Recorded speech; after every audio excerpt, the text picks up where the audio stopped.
بسم اللہ الرحمن الرحیم، السلام علیکم ورحمۃ اللہ وبرکاتہ۔ تجوید کورس میں ہم آپ کو خوش آمدید کہتے ہیں۔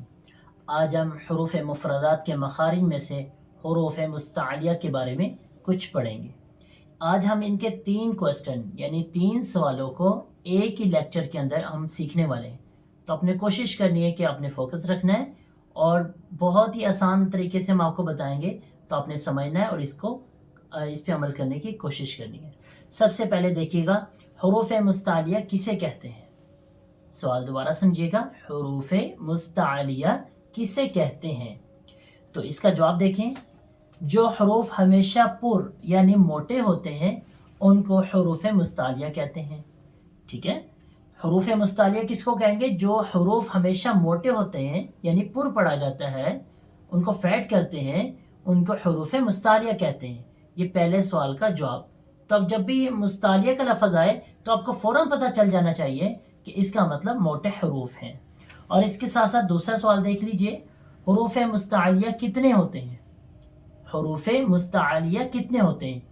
ہمیں یہ بھی پتہ ہونا چاہیے یہ حرف کتنے ہیں۔ حرف کہتے ہیں ایک لفظ کو، حروف کہتے ہیں ایک سے زیادہ الفاظ ہوں، ایک سے زیادہ حرف ہوں تو ان کو کیا کہیں گے؟ حروف۔ تو حروف مستعلیہ کتنے ہوتے ہیں؟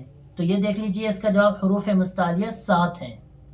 حروف مستعلیہ 7 ہیں۔ کون کون سے؟ نمبر 1 خ، نمبر 2 صاد، نمبر 3 واد، نمبر 4 طا، نمبر 5 وا، نمبر 6 غین، نمبر 7۔ یہ 7 حرف حروف مستعلیہ کہلاتے ہیں۔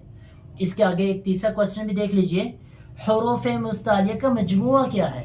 یہ تو ہم نے آپ کو حرف علیحدہ علیحدہ کر کے سمجھایا ہے نا، بتائے ہیں، تو ایسے ہو سکتا ہے کوئی حرف آپ کے مائنڈ سے نکل جائے، تو اس کا تیسرا سوال بھی آپ مائنڈ میں رکھیں، ذہن نشین کریں کہ حروف مستعلیہ کا مجموعہ یعنی ان کو ایک حرف کی طرح سے ہم پڑھیں تو کیا بنے گا؟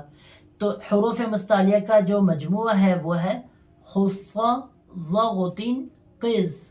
اگر آپ یہ ایک لفظ کو یاد رکھیں گے تو اس کا مطلب اس میں 7 حروف آ گئے، خص، ض، قز۔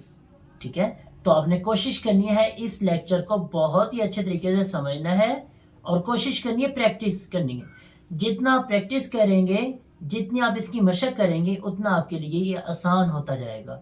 اور جو پیچھے والے لیکچر ہیں وہ بھی انشاءاللہ ہم جیسے ہم آپ کو پیچھے سمجھا رہے ہیں اسی طرح جو باقی لیکچر رہ گئے کوشش کریں گے وہ بھی آسان طریقے سے سمجھائیں، تو آپ ان کو بھی، اگر آپ کو اس میں کوئی مسئلہ ہے یا کوئی چیز نہیں سمجھ آئی تو آپ ہمیں کمنٹس میں پوچھ سکتے ہیں، تو ہم کوشش کریں گے آپ اس کا آنسر سمجھانے کی، تاکہ مزید آپ کو آسان طریقے سے ہم بتا سکیں۔ تو اللہ تعالیٰ ہمارے پڑھنے کو پڑھانے کو قبول فرمائے۔